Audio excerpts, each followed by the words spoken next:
QSO Today, episode 453, Chris Cancilla W4CEC.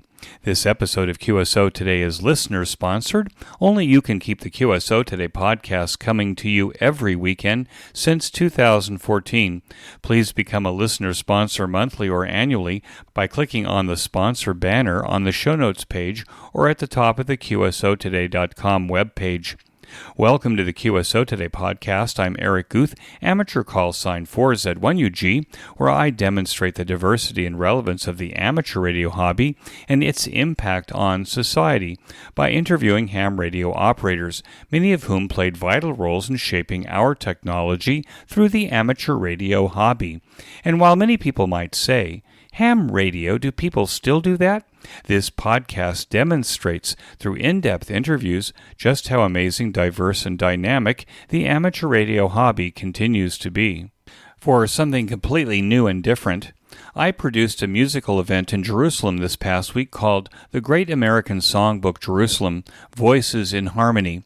This is the fourth concert that I've produced, and the first since the COVID-19 pandemic, and this was my first big production in the large Con Theater in Jerusalem, including professional sound and lighting.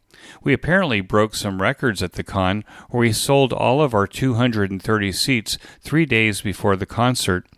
One of the inspirations for bringing back the Great American Songbook was a song sent to me by one of my fellow singers, Hanan Lieberman, called The Night Was Alive, from the Titanic new Broadway musical. This song is the autobiography of the ship's telegraph operator and his excitement as a teenager discovering Marconi's telegraph. The song contains some lyrics that were difficult for me because I was singing dit-dit-da-dit-da-dit. The composer's timing was different from the actual Morse code timing, the da's and the dits having the same cadence, whereas in actual Morse code, the da is three counts to a dit. In the end, I got it, and it worked. The concert was a huge success with our audience, leaving them wanting more. I guess it was also 6 QSO Today Virtual Ham Expos, and that experience that prepared me to try concert promotion. I will put a YouTube link in this week's show notes page of the song performed on Broadway. Chris Cancilla W4CEC is a relatively new ham and has a long history in the Boy Scouts, especially teaching the Radio Merit Badge. He does Jamboree on the air and training young scouts to eventually become amateurs themselves. Chris is also a professional Electronic Data Interchange, or EDI, expert and a seasoned author of science fiction and technical books on EDI. W4CEC is my QSO Today. W4CEC, this is Eric, 4Z1UG. Are you there, Chris? I am. Thank you for inviting me, and this is going to be a lot of fun. My name is Chris Cancilla. Chris, thank you for joining me on the QSO Today podcast. Can we start at the beginning of your ham radio story? When and how did it start for you? It's got two kind of beginnings. The first beginning was actually when I got interested in amateur radio. But prior to that, when I was a scout, we had to do Morse code to get first class. So we would learn Morse code, and then when we went to Jamborees, we would use light to talk to each other across the field, and that would sign us off for first class. When you say you're using light, you're using flashlights. The official Boy Scout flashlight had a little push button on it, right? It had that weird shaped head with the switch, and then underneath it was a button you could tap to momentarily turn on the light. As an activity, you actually did Morse code with the light? Yes, we actually talked to each other across the field, and the scoutmasters on either end would sign you off saying, you did it right. This was for a Morse code badge or language patch at the time? No. Or that didn't exist? First class. First class. Is that still a requirement? No, it is not. It is not. Now, the requirement for the Radio Merit Badge, the Morse code translator strip that you can wear above your right pocket is to have hold a 5-minute conversation in Morse code. And we just recently, at a Jamboree on the Air event, we just recently had a 10-year-old, I think he was, pass his Morse code translator strip. Using a flashlight? No, I made some code practice oscillators. If you look in the ARL from a couple months ago magazine, it's got a popsicle stick Morse oscillator. And I built like 8 of those things, and I donated them to the Okanichi Amateur Radio Society, which is our scouting radio club. And him, his mother, and one gentleman who, Mark Gibson, N4MQU, sat down at a table and literally had a conversation for 5 minutes in Morse code using those 3 oscillators. Oh, that's very cool. It was very cool. Let's go back a little bit. So what was the hometown for you? Cleveland, Ohio. And I'm assuming that scouting played a big part in your growing up? It did. My uncle, for a while, was my scoutmaster, and he liked to do a lot of interesting things, and Morse code being one of them. And he was not a radio operator, but he thought that everybody should learn some type of technology. And we did Morse code. You had to do, remember the old flags? They were semaphore. Thank you. I couldn't remember the word. I can't tell you why I remember it. It's an interesting system of communication, and it works. Do you know how it works? I mean, is there more than 2 flags? I mean, you've got 1 flag in each hand. Well, you have 2 flags, and depending on where this flag is compared to where this flag is a different letter. I don't remember what they all are now, but you can be like, just for an example, I know someone's going to say, that's not right. But if this was A, this could be B. Almost like a clock face. Kind of, sort of, yeah. But the flags don't change, meaning that a semaphore sender, he's only using 2 flags. He's not picking up another flag for some other information. No. You're right. Okay, good. Oh, that's very interesting. So, did you have an early interest in electronics or technology as a kid? Actually, I did. I lived in a small block in an area of Cleveland on the east side called Collinwood. And in Collinwood, the front between the 2 streets, most of the businesses were owned by family. My uncle owned a menswear shop. My grandfather owned the dry cleaners. Next to the dry cleaners was Eddie and his little shuffle-in beverage establishment. There was a barber. And then the very next one was a guy I used to hang around with a lot. It was my Uncle Duke. He had a TV repair shop. Now, this is the late 60s, early 70s. So we're talking tubes. Right. They used to have big tube caddies that they would carry into your house. Yes. And Uncle Duke and I used to go to people's houses, and he would tell me what to do. I would do it, and I would fix a lot of TVs, even though I wasn't 100% sure what I was doing. He was watching me to make sure I was doing it right. He got me interested in electronics. And when I went to high school, I took 3 years of electronics in high school, and I really enjoyed it. And then when I joined the military, I grew with that, and I went into what's called calibrations, and I learned all kinds of fun-filled and exciting electronics. I see. And what branch of the military did you go into? I was in the Air Force. So you're in Air Force Calibrations Lab? Yes, which was also referred to as PMEL, which stands for the Precision Measurement Equipment Laboratory.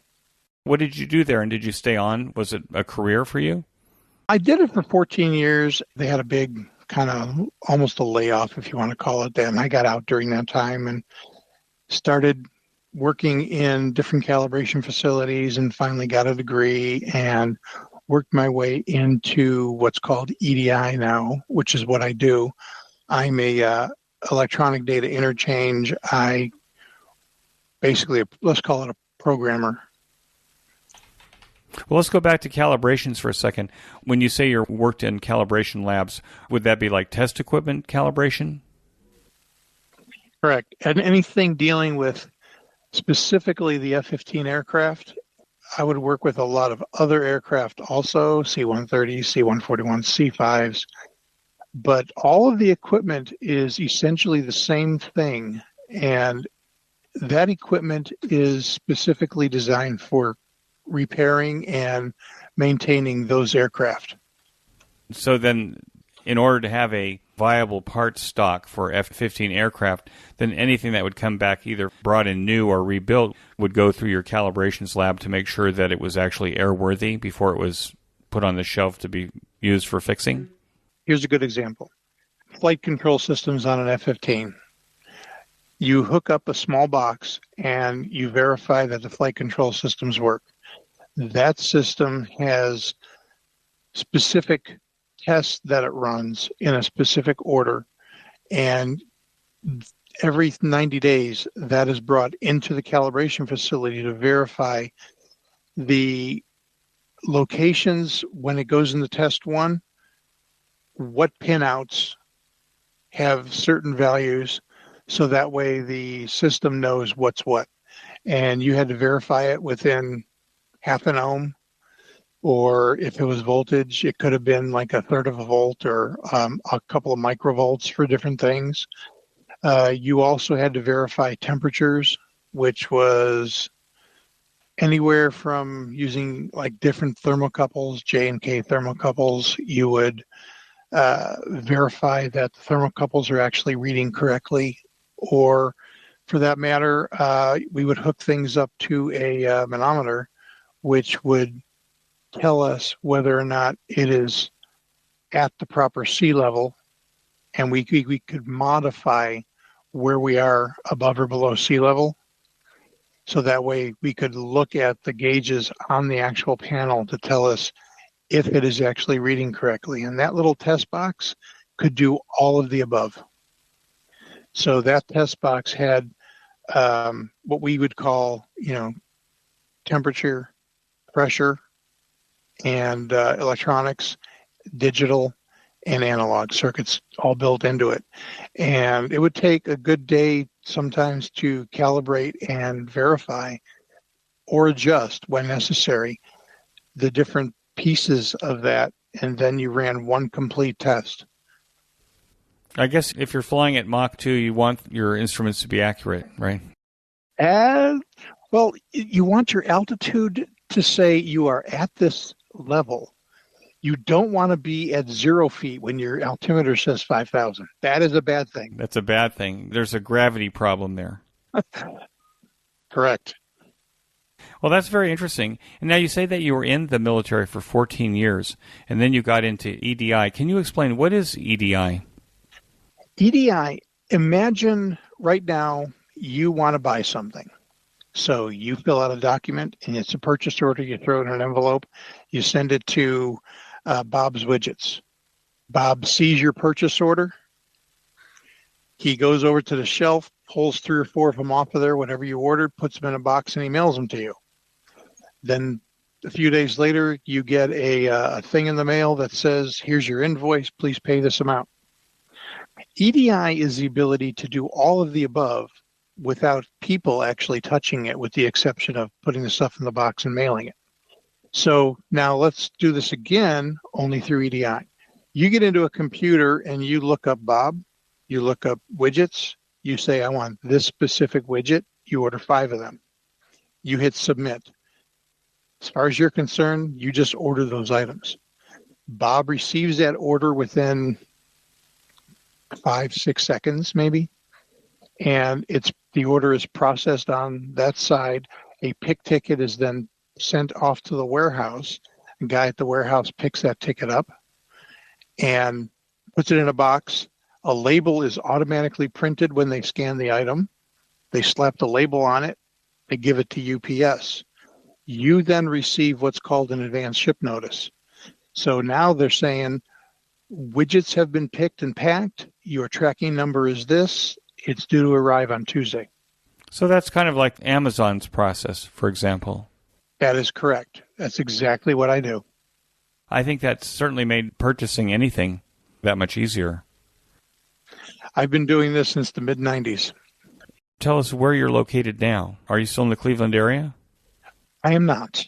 I left Cleveland at the ripe old age of 17 when I joined the military, and I have lived in a great many states and traveled around the country a great many times. Right now, I'm currently living with my wife. We got married in 1985, and we are in Raleigh, North Carolina. I hear that's a beautiful area. I actually like it. What I like about Raleigh is where it's located, you have mountains on one side and the ocean on the other side. About 2.5 to 3 hours either direction, I could be in the mountains or at the ocean. So if you like the great outdoors, it's easy to get to. It's perfect. Isn't there a trail? What's the trail on the East Coast? Summit to Sea Trail. The Summit to Sea Trail? Yeah, okay. But there's also the one that goes to Maine. Does that also start there? Oh, the Appalachian Trail starts in Amicalola Falls, Georgia, and goes up to I can never pronounce it right, Katydin, Maine, which is a mountain up in Maine. That puts you on the trail. Within 2 hours. If you kind of go off at a weird angle, I'm about 2 hours from the trail. But I used to live in an area of Tennessee on the east side of Tennessee, which is Johnson City. And just south of Johnson City is a small town called Irwin, where the Appalachian Trail comes right through Irwin. And there's an area there that everybody that's been on the trail knows it's called the beauty spot. And there's good reasons why it's called that. It's gorgeous. Let's go to the amateur radio story. Now, you're a relatively new ham, even though you've been in technology for most of your life. How did you become interested in amateur radio? Well, let's see. Like I said, I learned Morse code a little bit when I was a scout, but I had a really good friend of mine. His name was Eldon Morris. Right now he's in Silent Key, and he got me started in amateur radio. N1MN, November 1 Mike November was his call sign. And as I said, he's a Silent Key, and I still miss talking to him. And sometimes I will have conversations with him. They're one-sided, of course, but we still do talk once in a while. I was the scoutmaster of a troop in Powder Springs, Georgia, and he suggested I bring my troop to his 3 consecutive Saturday technician licensing class. Any scout that goes through that completes everything for radio merit badge, so I brought my whole troop. A bunch of adults went over there. I attended also, and I had no intention of becoming a licensed amateur radio operator. Eldon had other thoughts, and he got me to pass the technician test. And as he's handing me back my CSCE, as he's handing me back my CSCE, telling me that, congratulations, you've passed your technician test. When are you going to take general? And I'm like, Eldon, I just passed tech. Give me a chance to get on the air. So I bought a Baofeng UV5R, like everyone else in the world does when they first become a tech. And I listened to it intently for about 2 weeks. Back then, I was not W4CEC. I was KK4VQP. So what do I hear on my radio one afternoon when I'm sitting there at my desk, Saturday afternoon? KK4VQP, N1MN. Are you listening? And I'm thinking to myself, oh my God, Eldon, now I've got to pick this up and talk on it. And you did. A little Mike shyness I had back then. So the whole group went. How many of the scouts and the parents also became hams as a result of going through Eldon's class? We had a lot of the scouts didn't take the class seriously. They wanted the merit badge. They didn't want to become licensed. But we had one scout and and his father actually, who his father passed tech in general that day. The scout and I, David, both passed technician, and he's now an extras from what I remember, and I do not remember his call sign. I wish I did. But him and I passed tech that day. The rest of the scouts got, I don't want to say close, but they didn't take the test seriously. And because they didn't take it seriously, they thought it was a simple test. They didn't really listen that much. And I tell every scout that goes through radio merit badge and wants to go further, take it seriously, study, come to the class. We will help you understand the material, and then you'll pass the test. Sometimes I think it's what we're doing that the kids don't take it seriously. Is it something about amateur radio that sticks in their mind as something other than what we think it is? A lot of scouts, kids, children, youth, younger adults, they feel that we have cell phones. Why do we need it? Why do we need amateur radio? And I look at somebody and I said, have you ever heard of a little storm that went through Puerto Rico a few years ago? They had cell phones, but the cell towers were down. They had landlines. All of the telephone communications was dead. They had internet. Internet was gone because there was A, no power, B, no connectivity to anywhere other than nowhere. So the ARRL sent a bunch of people in to set up across Puerto Rico, and they had perfect communications with the mainland to coordinate whatever kind of safety and security they needed to coordinate. Independent of the infrastructure itself.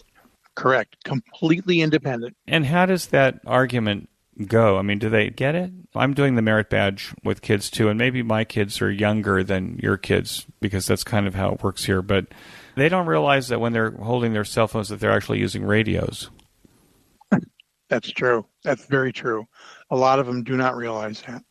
The concept of radio, because they don't listen to broadcast radio, the idea that these signals are somehow flying through the air and coming to their phone is kind of like the phone could be a black box for all they know. There doesn't seem to be an interest or perception of, well, how does it really work? I may not have a good answer to that, but I have an answer. I tell the scouts, how does it work? I hold up my cell phone. I hold my cell phone up and I say, how does this thing work? What does it do? Well, it connects to the tower. How does it do that? And sometimes it is a painful process to get them to comprehend and understand that this has a radio, a two-way radio in it that communicates with the tower on a constant basis. And that way it knows you're always on there. When a phone call comes into you on your specific number, it knows you are connected to cell phone tower A and sends that phone call down to your phone. And sometimes it's quicker, sometimes it's a little slower. Cell phones are just so ubiquitous now. It just works everywhere. Here in Israel, which is where I am, it works in parking garages. It just works everywhere in the country. And so people don't even take a second thought that it wouldn't work someplace. Driving up Interstate 77 here in the United States, it goes through West Virginia. It goes through some mountains. And I remember driving that way a while back when cell phones first started. You'd go into a tunnel, cell phone would go away. I was on the phone, did not realize I was in the middle of the tunnel, still talking to my wife on the phone. So they now have that cell signal going inside the tunnel, and everybody can maintain 100% communications in that tunnel. So they've really improved the infrastructure of cellular technology, but because of that, people are starting to take it for granted, and you really can't. And now this mid-show break. You can keep the QSO Today podcast commercial sponsor-free by becoming a listener sponsor yourself. For $10 a month, or save 20% at $100 per year, you can become a listener sponsor. I'm now recording the QSO Today podcast as video interviews that are available only as a benefit to listener sponsors through our QSOTodayCommunity.com website. As I develop the sponsorship tier, I will add bonus content for listener sponsors. The benefit of listener sponsorship as an alternative to commercial sponsorship is that commercial sponsors influence the content and comments in the podcast. Commercial-free allows a greater degree of freedom to discuss any ham radio subject without commercial consequence. I have eliminated all commercials in the QSO Today podcast from episode 445 on, with the exception of the Ham Radio Workbench podcast, as I think it is a serious asset to a well-rounded ham radio education. I'm not using Buy Me a Coffee or Patreon anymore, but my own system for managing the community that could form out of the podcast. I direct you to the sponsorship section of the show notes pages beginning with episode 444, where I list all of the contributors to the podcast since 2014, including sponsors, donors, and hams who have paid for the transcriptions. There is a new section where I list the most recent sponsors and donors over the last 30 days. This list is generated automatically from my membership system. This week's new listener sponsors are Chuck Lucas, WG5X, as a new annual sponsor. Phil Erickson, W1PJE, is a longtime monthly sponsor. And Roland Smith, K7OJL, is a longtime annual sponsor. Thanks to Joel Holbrook, AL7PQ, for his $10 donation. There were anonymous donors as well, and we appreciate their contributions without mentioning them by name. Our funding model is now value for value, where you trade with me your time, talent, or treasure that you think values the benefit of the QSO Today podcast to you. If sponsorship is not your interest, then you can make any size donation to the podcast by clicking on the donation button on the QSO Today podcast website at qsotoday.com. There is a slider that you can use to adjust the amount of your donation. If you want to make your donation monthly, click on the recurring donation box. It is the recurring donations that keep the lights burning here. Finally, you don't have to contribute anything to listen to the QSO Today podcast. You can use my Amazon affiliate link before shopping at Amazon by clicking on it on the right side of the show notes page. This will signal Amazon to send us a small percentage of what you purchase. This is the most painless way to ensure that QSO Today will be here next week. I want to thank everyone who has contributed and will contribute to my effort to create this oral history of amateur radio since 2014. It will eventually all be in the public domain for hams in the future to enjoy. Be sure to become a listener sponsor or make a donation today. And now back to our QSO Today. I'm curious also, the Baofeng UV5R, was that suggested by the course? Did Eldon say you should get a UV5R after you get your license? He said, find an inexpensive radio and pick one up. You can find one on Amazon if you look for it. That's all he told me. He didn't suggest it. I mean, I actually like the radio because I run an All-Star node here, and I've dropped a $300 radio on the ground and shredded it, and the thing about the UV5, I've got like 4 of them in a box, and if I break one while walking the dog, I can just get another one out and program it. I went from the UV5R to the BTEC 6X2, so I've gotten into DMR a little bit myself now too, and that's also fun. But what I like about the 6X2, which is exact same thing as far as I'm concerned as the Anytone 878, the good thing about it is not only a little more powerful, a lot more stable, and a little bit more water resistant. It'll survive a hike. Exactly. A hike in the drizzle. So the reason I'm asking about the Baofeng radio is I hear a lot of new hams get it, and I guess it depends upon the area that they're in, whether or not there's actually active repeaters with friendly people on them. As a first-time ham radio experience, what was that like for you? I mean, I hear that Eldon called you. Maybe that broke the ice. It did. What happened after that? I didn't hear the end of it. I should get a good radio. I should get a Yaesu. I should get an ICOM. I should get rid of that cheap Chinese junk. I should get this. I should get that. And I asked somebody, I said, can I ask you a question? He goes, sure. I said, will you buy it for me? I said, I paid $24 for this UV5R, and it's my first radio, and I'm enjoying myself in the hobby. What more would this $400 Yaesu you're talking about do that this Baofeng can't do? And he had no answer. He just said he prefers the Yaesu over the Baofeng. And I asked him, the last thing I asked him was, so what's the difference between a Chinese radio and a Japanese radio? Uh, After that, nobody said nothing about Baofengs in the area.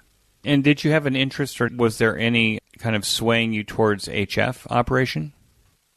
HF, well, that was December of 2013. Right.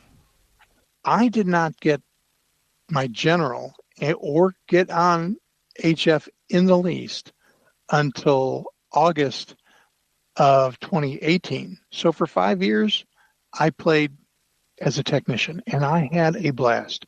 I had a microphone attached to my Baofeng. I had a external antenna mag mount on top of the car, and I would be able to talk to the repeaters, farther out than just a straight antenna off the radio. And I went to get my tech or my general class, and I found out that a friend of mine that I did not know as a technician was also taking his general. We both passed general that day. So I took the general exam, and the person taking the exam or offering the exam, he hands me my exam and he goes, "Congratulations, you passed general. Would you like to take the extra?" And I'm thinking to myself, I don't have a clue what's on the extra exam. And he goes, "Come on, please." We just like chuckling when people read the questions, and I had no idea what he was talking about. And so about that time, my friend, who was also 5 minutes ahead of me, he goes, "What the? That's not a real word." And I'm like, "What are you talking about?" And he goes, "You'll see." And the guy says, "Yes, he will." Sat down, took my test. About 5 minutes into the exam, I go, "What the?" He goes, see, I told you." So I had fun with that. Didn't pass the extra, of course, because I had not taken any looks at it. But I went over to the American Legion building where a friend was set up doing just random contacts. And I managed to get on the air, and I talked to, I wish I could remember his call sign now, but it was a guy in Texas through 40 meters, I believe it was. And when I threw my call sign out, I threw out W4CEC stroke AG. And the guy comes back and he goes, "Stroke AG, when did you pass your exam?" And I said, 30 minutes ago. And he's like, "Cool. Am I your first?" I said, "Yes, you are." And he goes, "Excellent." So he's still in my log on QRZ. So that was actually kind of a fun QSO. Okay, so the American Legion had a ham radio station? Well, not at that point, but Ken Castile, KN4GUS, or I think it's KN4GUS. He just set up in the backyard of the American Legion building and said, "I'm going to sit over here and do some contacts." And he spent maybe an hour and a half and just had a bunch of QSOs. And I think he was following, I'm not sure if it was Parks on the Air back then or not, but he was making contacts with people and giving just a lot of QSOs, just having a blast. And we all do that once in a while. I'm getting into Parks on the Air, and we're starting up a scout camps on the air here in the United States, where the committee is just forming. And is that going to be run by the Boy Scout Council? No. The Scout Camps on the Air is going to be a committee of people who are registered in the BSA, and we're going to expand it worldwide. So any Scout camp on the air can become of this. We're right now we're just forming, and not only are we just forming, but we are forming and still getting our committee going. We're hopefully going to have about a dozen people on the committee, and once we get the core tenets, policies, and applications that we need, and how to make contacts, how non-scouters can make contacts with scouts, get all this stuff written down, then we will expand it out, I guess, worldwide. Well, I think that sounds like a great idea for a number of reasons. But do you have your own HF equipment? Are you doing anything on HF at this point? I do. I love Parks on the Air, and there's a couple of parks locally that are close to the house. And what is the current rig? The current rig is a Wolf River Coil SB1000 TIA that I got set up with my Nano VNA every time I go out and verify it. And it connects to my radio, which is a Yaesu FT891.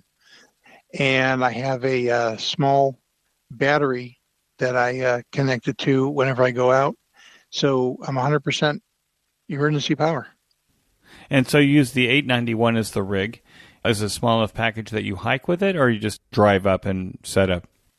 I drive up, unload. It's in a, I don't know if you can tell that. That's about 2.5 feet. It's almost 3 feet maybe. I have a black box that I got from one of the home improvement stores. I can't remember which one. And I went to another store locally. It's a foam outlet, and we foamed it out, and he helped me cut all of the spots for the radio, for the antenna, for the coil for the antenna. I put the collapsible whip, I put that into a PVC with 2 caps on it to keep it from getting bent, buckled, twisted, or distorted, as they used to say. Or folded, spindled, and mutilated. That's the one. And the battery sits on top of that. I have a 50-foot RG8X that sits on top of everything. The Nano VNA fits down inside. And of course, I've got a voltmeter, and I've got a small device that plugs into the front of the battery using Anderson power poles, and then the radio plugs into that. It tells me my current power, my current battery level, and what I got left, basically. And what do you use the Nano VNA for? The Nano VNA, that's my SWR. Oh, so it's your antenna analyzer. Yes. I'd like to talk a little bit about selfishly. You and I are going to have the conversation, and the listeners, they can do something else while we're having this conversation. I am having a real problem getting scouts to do their radio merit badge activities. And I'm wondering if you have a secret for me and anyone else who's still listening on how to motivate these boys to read the work and girls. Yeah, I guess we have a girls troop that's starting here. We have boys and girls troops. We just, every spring, well, late winter, let's call it, we have a spring blast, they call it. It's February, March timeframe. And it's basically a merit badge weekend, merit badge bonanza, merit badge blowout. I've heard it called a lot of different things.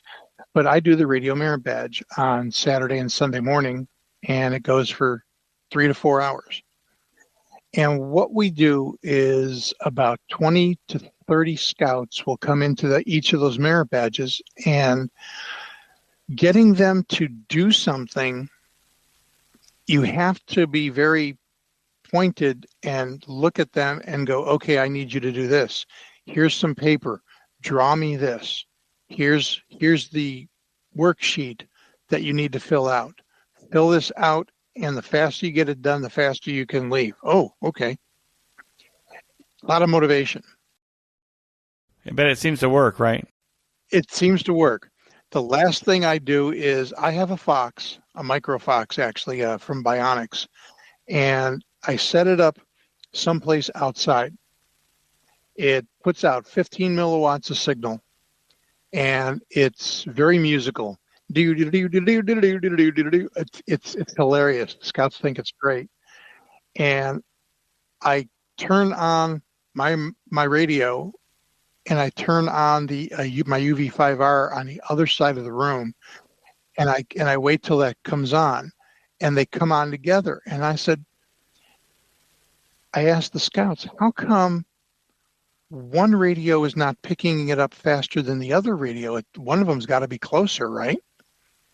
And some scouts are saying that they don't understand why that doesn't work. And then we bring up the old speed of light. How fast is the speed of light? Right. And someone says, oh, it's fast. And I ask them again. I said, okay, how fast is the speed of light? If the sun was to turn off right now, how long would it take for us to notice? Oh, we'd notice immediately. No. Not exactly, right. It would be a few minutes. How many minutes do you think? Oh, how fast, then we go into how fast is the speed of light? Okay, how far is the Earth away from the sun? About 93 million miles.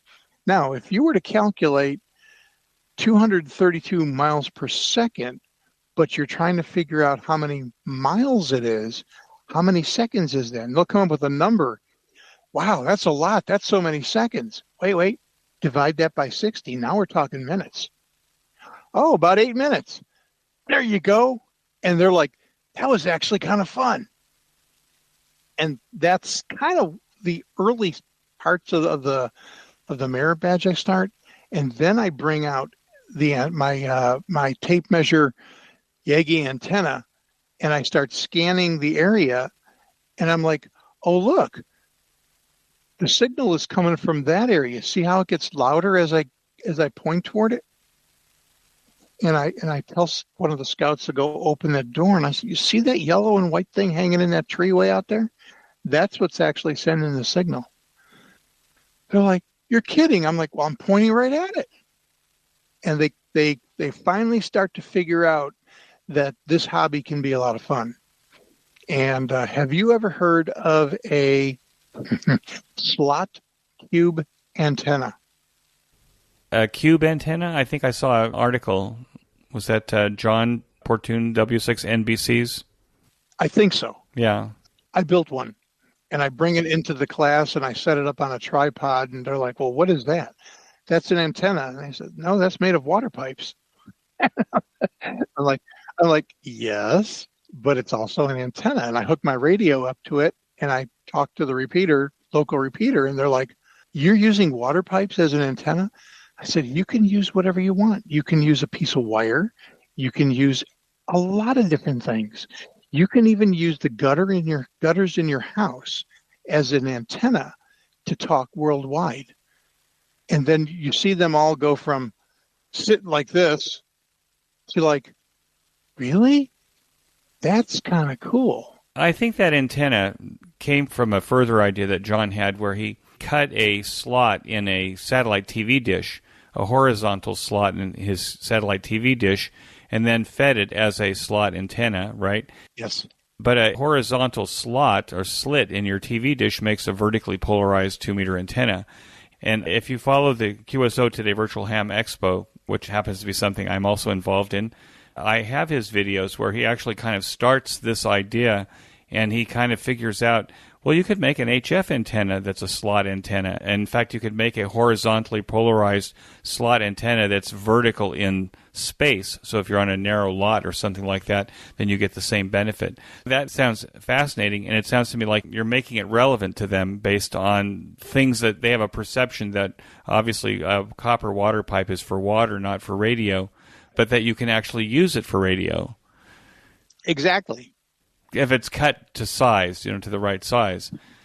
Well, that's fascinating. Okay, well, you've given me some ideas. We can move on so that everyone who's not into Boy Scouts. But, one of the problems, Chris, with all of these projects that we want to do for the Boy Scouts, at least for me anyway, it all comes out of my pocket. It's this investment I think I'm making in the future, for the future, by creating these laboratories or these projects for the kids so that they'll have an interest in ham radio. I'm pretty certain that's probably what happens to you, too. Exactly. And I enjoy doing a lot with Scouts. I enjoy doing Jamboree on the Air. We take over a complete camp area, one of the campsites at Camp Durant in Carthage, North Carolina. And we get between 200 and 400 scouts that will come through that campsite during that Saturday to learn about amateur radio, and quite a few of them continue on and get their license. That's why we have about 90 people right now in the Occoneechee Amateur Radio Society, and it's still growing. It's still expanding. How are the kids on ham radio? Are they all getting on the air, or most of them getting on the air, and are they creating nets for themselves, perhaps?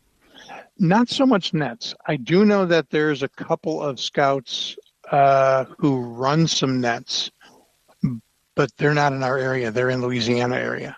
And the scouts in our area prefer HF. to communicate.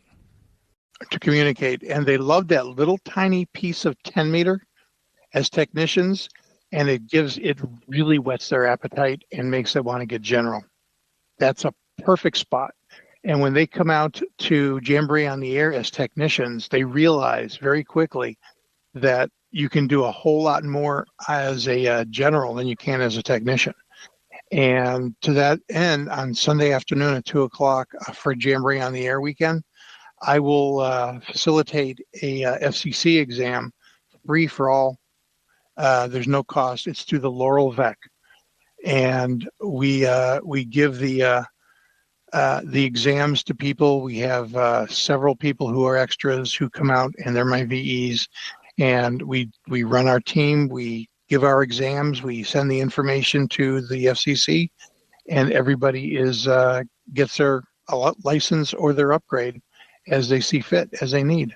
One of the things that I concluded here, that what I need to do is every time the kids go out on a camp out, that I would get a group of local hams together for us to have a quote-unquote field day, but on their campsite, so that on the edge. So if they wanted to come over and see what we were doing, they would.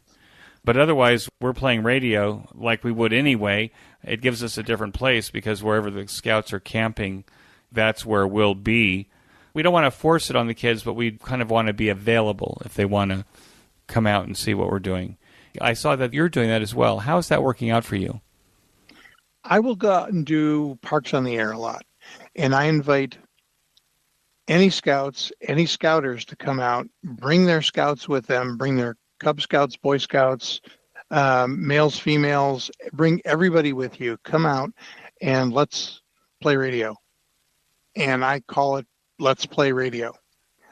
I will get my 10 contacts for Parks on the Air. And then after that, I will become a hunter. And I will start giving other people contacts. And I will let a scout use my call sign and get on the air. I tell them what to say, and they get really excited. And they have a lot of fun doing it. If they have a further interest, they can join your radio club. Any scout or scouter can join the radio club. Anybody in the local area who is an amateur operator can join the radio club. The rule is you have to fill out the application and take youth protection, which is the only requirement. So when somebody comes out for Jamboree on the Air, what they'll do is they will come out and assist in the radio, and they will set up their system, their antennas, their radios, their power systems, whatever they want to use, and they will very, very equitably help and make sure everybody else works also. We all work together. But before they can come out to be with us, even just during the day, they have to take youth protection and fill out an adult application and be a radio merit badge counselor, because then the council knows you're there and you're authorized to be on the campground. Right. Just for people that don't know this, if you become a Boy Scout leader now or become involved, even like at the merit badge level, the Boy Scouts of America has an adult education site, I think. That's what I used, so that you can actually go through their safety education and all that stuff and take their test, and then you get a youth protection, like a little chit that tells the Boy Scouts that you're okay, and I think the head of the troop gets a copy or something so that they know that the adults on the site are people that know about what the rules are. Yeah, that's exactly what it is. I think that sounds great. You've given me some very interesting ideas. I've been doing this now 50 years. 50 years this month, actually. I love it so much that I kind of want to share it with other people. I want to share it with the kids. It's funny, you know, I take pieces of my ham station with me to scout meetings. What the kids like is I've got this portable shortwave receiver. It's not digital, it's analog, you know, so it has a tuning control and stuff. And they find it fascinating. You know, they find it, they're like, there's noise between the stations, and the stations are not all the same level, because it's not like their phone where they're taking stuff off of the... It's not Pandora. No, it's not. It's funny that they're so fascinated with something that's so analog, because kids nowadays aren't used to analog. They're not used to anything tactile because their screens are smooth. Yeah. Right. It's quite interesting to see what it is that captures their imagination. Of course, a Morse code key always captures their imagination. I was at a Jamboree on the air, and I had gotten everything set up. I set my radio up, set up an antenna, and I'm out there. Like, I had it tuned, I believe it was 7310. I had it tuned. Can't talk on that. That's out of band. But I can listen. And there was some beautiful big band music coming through there. And it was from, I think it was Uruguay.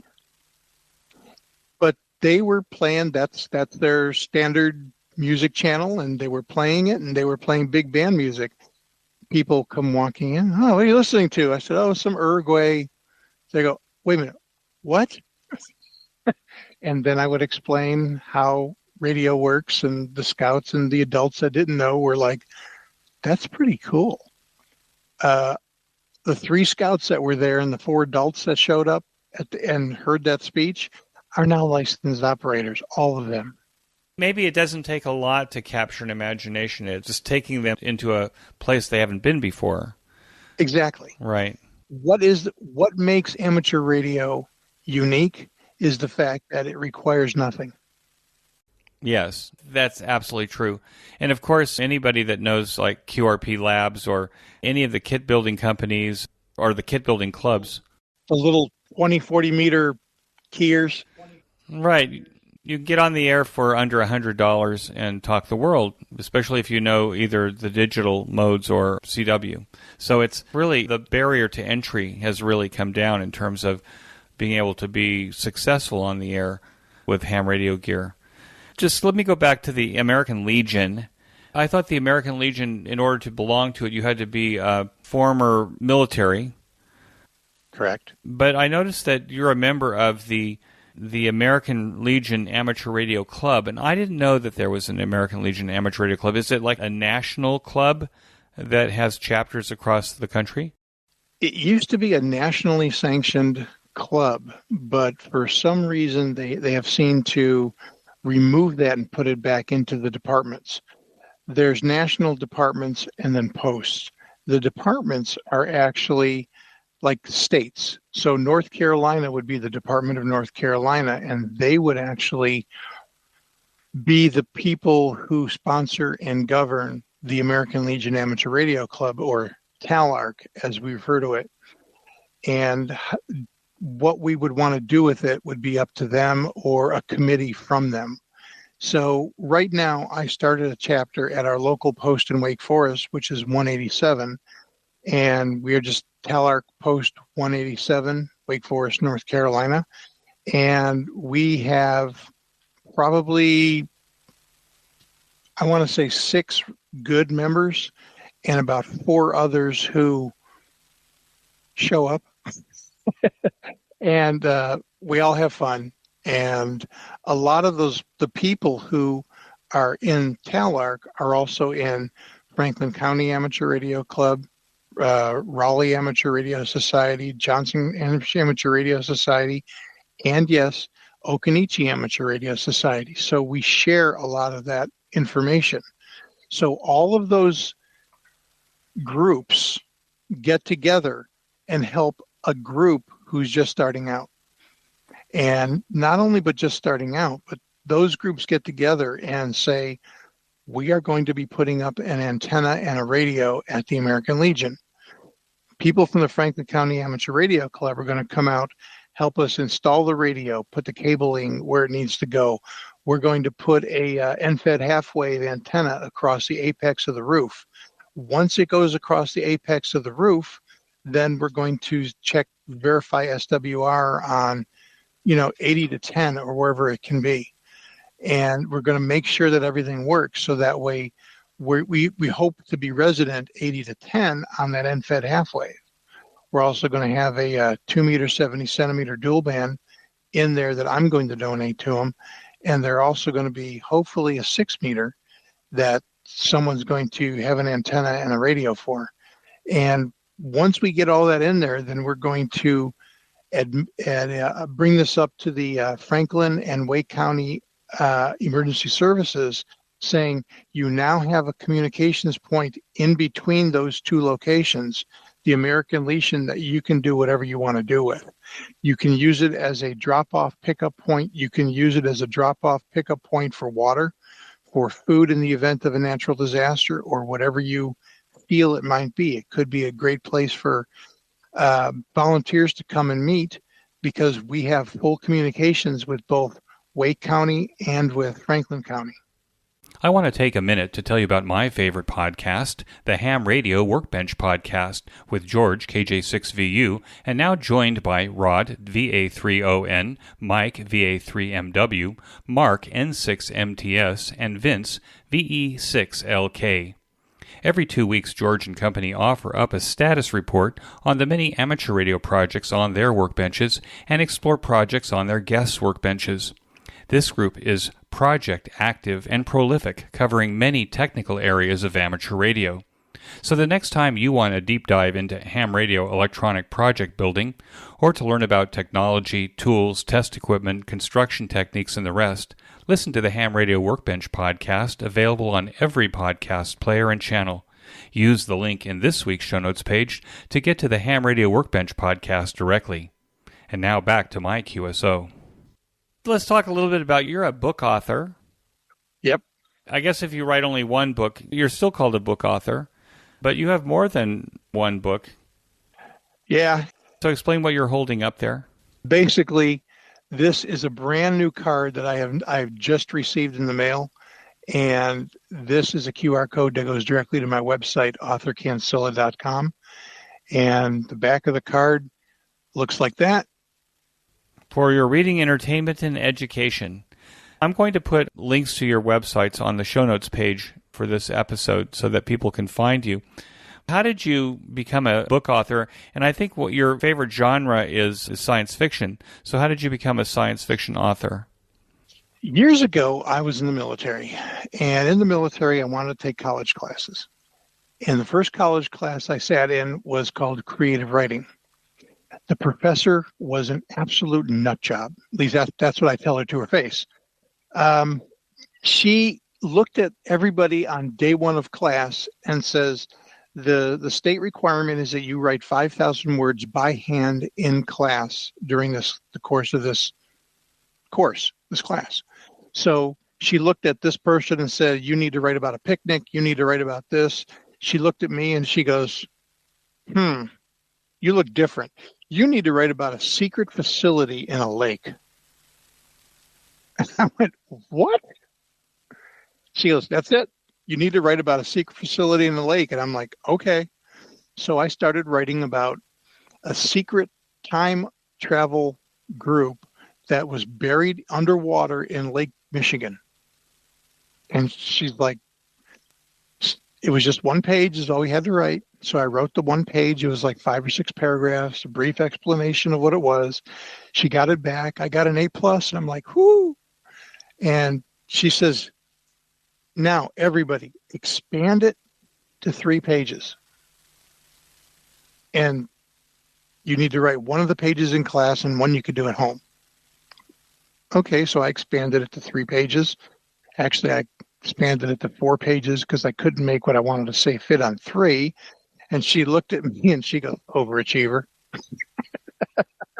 And then she said, now, she goes, here's some topics you can use for your term paper. And she looked at me and she goes, you have no choice. You need to write yours into a 17-page term paper. A final exam for you is going to be turning this into an actual mini short story. Okay, so I sat down and I wrote it all out, and it was all longhand back then because my computer was I can't even remember what it was called. Portable? Oh no, it's not portable. Commodore 128. It was a Commodore 128 running something called QRS Print or something. I forgot the system, but I would try to type on it, and sometimes it worked and sometimes it didn't, with my 9-pin dot matrix printer. Does that tell you what year this was? Mid to late 70s, I would think. It was somewhere in the 80s. Let's leave it at that. And so I'm sitting there, and I wrote that 17-page term paper, and she absolutely loved it. And she would not give it back to me at the end of class. So I had to try to recreate that entire term paper.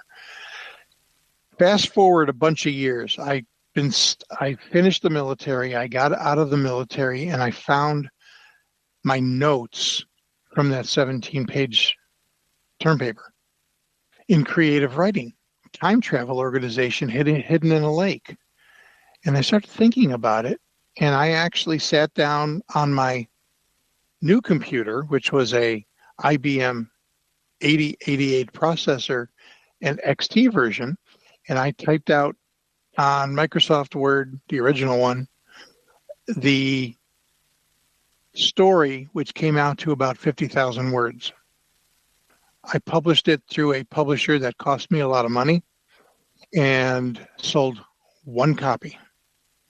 I went back to the drawing board, and that one person who bought it was actually in England.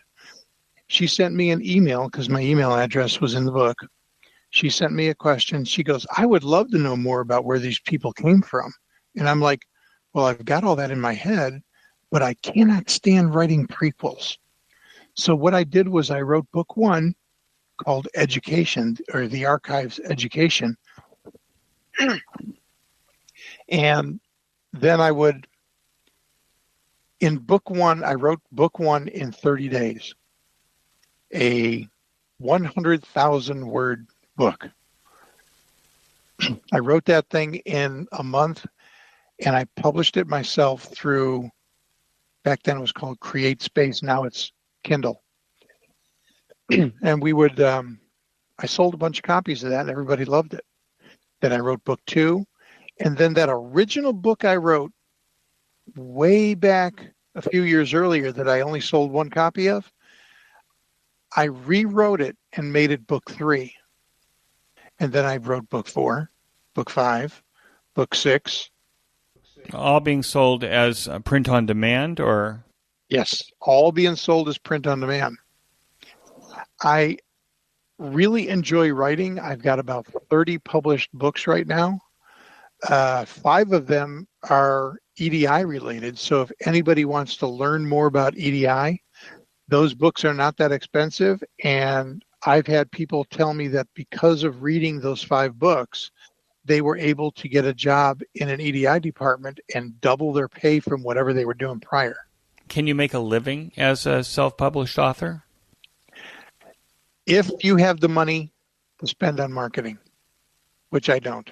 Right. My wife has written 2 books, and I think she sold a total of 50. I keep printing them because she keeps giving them away. I give away a lot of books myself. Her friends like to get them and give them away. So it can be a tough business unless you actually know how to get out there and market the book so that people know about it. Somebody said, what do I need to make it as a writer? And I said, about $15,000 that you don't have anything else to do with. They said, why is that? I said, well, you're going to need to print your books. You're going to need to market your books. You're going to need to go and do shows and book signings at bookstores, and you're going to need to get known.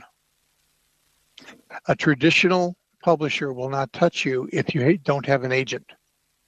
An agent will not touch you if you're not a household name. How do you become a household name? By being with the traditional publisher, Catch 22. And there was a good book called Catch 22, right? Oh, wonderful book. I love it. We all had to read it in high school, as I recall. Yes, we did. So you started with a science fiction genre because your writing teacher asked you to write a story. And it's my understanding that you've also written some Boy Scout books. Yes. And also some cookbooks. I started out writing a cookbook for people who would be going into the woods cooking for a group. Not only cooking for a group, but cooking for yourself. So backpack cooking, it started out, camp menu planning was the group cook. And what I would do is I started putting this cookbook together and giving it to my scouts in my troop. And I said, here's some recipes. You can do this prep at home and do this in the woods, and your meal takes about 15, 20 minutes instead of 4 hours. So you can get this all done quickly. Do your prep at home, put it together, cook it in the woods, and you're good to go. And that's how Camp Menu Planner came out. Then it expanded. The scouts now wanted to learn a little bit of cooking on the trail, so I wrote Personal Menu Planner. Here's how you put together backpack meals that you can cook with just hot water, or here's what you need to have with you when you cook in the woods, so that way you make sure you cook in the woods and not get yourself sick. So we did that. And then N4MQU, my good friend Mark Gibson, he wanted me to teach him how to camp. Then my next book was called Learning to Camp, Learning to Cook. So I am not a fan of those prefab in the envelope salt bags. Sodium bags. Good food that I would prefer to make my own or cook something in the woods that I would like to eat. He had a bag of biscuit and gravy that he added hot water to and mixed it up. I made biscuits and gravy in the same time his took to rehydrate. And I gave him some of mine, and he was amazed that it was just as easy to do mine as it was his, and it tasted so much better. Well, it seems to me, Chris, that one of the marketing avenues for this book is on the summits and parks on the air sites. Because anybody that's doing summits on the air, I think maybe they're mostly doing day hikes in order to get to the summit and back. But if they want to be more ambitious, certainly I met some hams in Europe that will travel the Alps for days doing summits on the air. Oh, wow. It seems to me having a book so who's new to summits on the air can actually go and know how they're going to eat and survive on the trail as they go up there to activate those peaks. Seems to me that would be a very good companion. Is there any software available yet for meal planning? It seems to me that if you've got a scout troop and you need to know how many kids you have, and I have a spreadsheet I put together, and you put your recipe in the spreadsheet and tell it how much of this, how much of that. Then you say how many people you're cooking for. You can say 2, and it'll give you the amounts, but it's not accurate yet. I'm still working on that. And other than that, not any software that I can think of. There's a couple of really good sites out that I don't know what they are offhand, but you can actually go out and click on the number of people that you're feeding, and it'll increase the recipe appropriately. Those are good sites, and they're easy to find if you search for them on Google. What excites you the most about what's happening in amateur radio now? The biggest thing that excites me the most that's happening in amateur radio is the fact that people are getting more creative in their antennas, in what they're trying to do with amateur radio, what they're trying to accomplish. And the fact remains that as we license more people, the creativity pool is expanding. We get a lot of prepper people who are in the classes, who take the courses, who want to become licensed only because it makes them legal when they use a Baofeng radio, for example.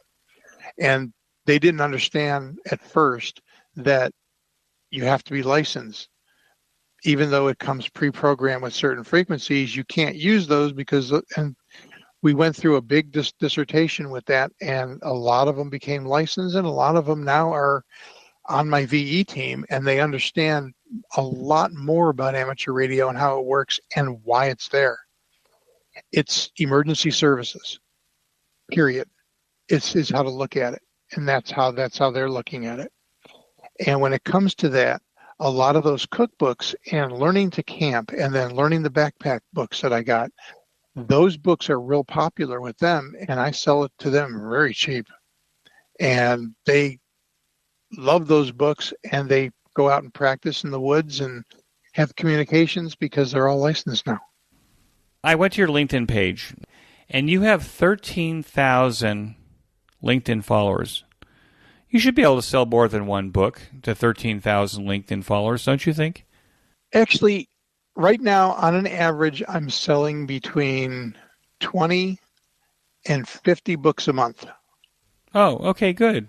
Well, that isn't bad. That's respectable. That's mostly through LinkedIn too. And 90% of those books are the 5 EDI books. They're selling in, matter of fact, just recently I've had a couple sales in Israel. I had sales in UK, Scotland, Belgium, Australia, Austria. And you're getting more than $1 per copy because you're self-publishing and I keep the cost as low as possible. And at one point, I did raise the cost of the book so that I was getting over $1. And right now I'm making about $1.50 to $2 a copy because of there's printing and transportation and Amazon fees. Once you add all those up, it tells you when you have the book published, it tells you what your royalty is going to be. And I try to keep the royalty less than $2, $2.25, without being unreasonable. I mean, I could probably go ahead and jack that book up to, $24, but why should I do that? I'd rather sell more at a lower royalty than less at a higher royalty. I tell my wife, I said, I got your royalty statement on your book. We should go out and celebrate with the money. And she says, well, how much is it? I said, well, we're going out for ice cream. I get my royalty check every month, and my wife's like, "Oh, good, I could pay this bill. Go for it." I said, I do it just for you, honey." What advice would you give to new or returning hams to the hobby? Basically, the best advice I could give to a returning ham is it's not the same. It's gone from a analog communications medium to, do I have one here? Yeah. To talking through one of these. That is my DMR hotspot. This is made with a RAD-XA board, and notice it says car because this one's got Velcro on the bottom, and it sits up in the dash of my car. I bring this up, and I put the antenna back this way.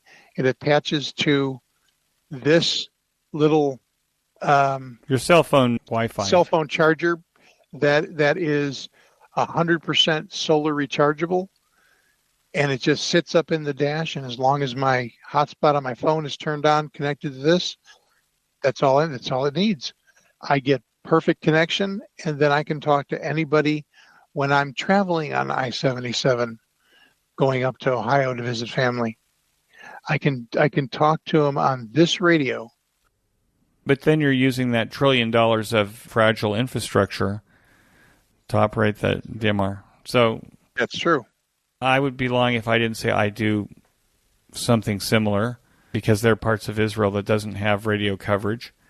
It does a great job of filling in, but I realize that I'm relying on the fragile infrastructure. Okay, so you gave advice to returning hams, but what about new hams? From your recent experience, what would you say is advice that you'd give to new hams? My first Elmer was Eldon Morris, N1MN. He's, like I said early, he is an SK right now, silent key, and will be in the future. And he will be in the future. And he was one of these people who believed that it doesn't matter what radio you use, it doesn't matter how little or how much you talk. He said, just talk. Have fun, enjoy what you're doing at the moment, and then learn something new every time you learn something. So now that you understand repeaters, what's next? Learn a little bit about digital. Now that you know about digital, what's next? Get your general. Learn about HF. Now that you know about HF, get on the air. Get Parks on the air, Summits on the air.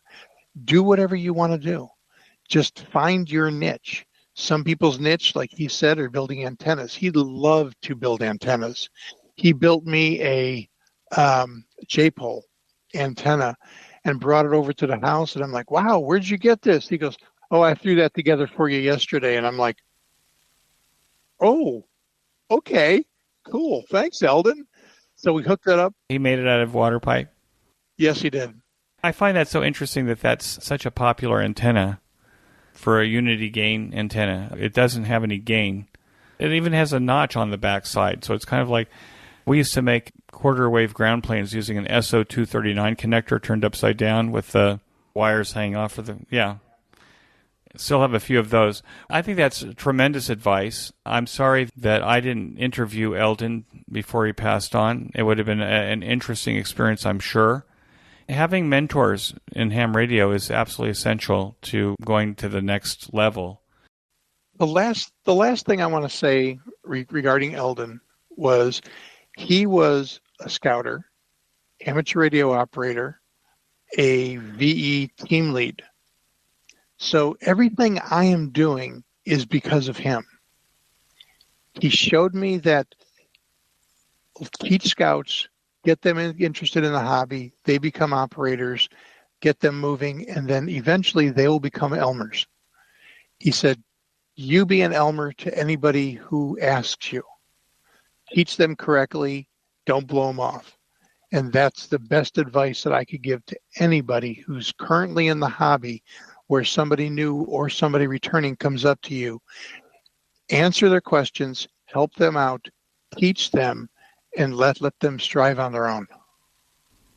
Well, Chris, I think that's wonderful advice. It took a while for us to coordinate and get a date, but I'm so happy that you were able to take the time out today and speak to me on QSO Today. With that, I want to thank you so much and wish you 73, and I hope to work you on the air from a Boy Scout camp or a Girl Scout camp or a Scout camp in general. Thank you, and 7-3 back at you, and maybe I'll talk to you further down the log. That concludes this episode of QSO Today. I hope that you enjoyed this QSO with Chris. Please be sure to check out the show notes that include links and information about the topics that we discussed. Go to www.qsotoday.com and put in W4CEC in the search box at the top of the page. You may notice that some of the episodes are transcribed into written text. If you'd like to sponsor this or any of the episodes into written text, please contact me. Support the QSO Today podcast by first joining the QSO Today email list by pressing on the subscribe buttons on the show notes page. I will not spam you or share your email address with anyone. Become a listener sponsor monthly or annually by clicking on the sponsor buttons on the show notes pages. Your value for value support is recognized on the QSO Today podcast and in the weekly show notes. Use our Amazon link when you shop on Amazon. Clicking on this link before you enter Amazon will allow Amazon to pay us a small commission on what you purchase. This is a very painless way to support the QSO Today podcast. QSO Today is syndicated on every podcast platform, including Spotify and the iTunes Store. Until next time, this is Eric 4Z1UG 73. The QSO Today podcast is a product of KEG Media Inc., who is solely responsible for its content.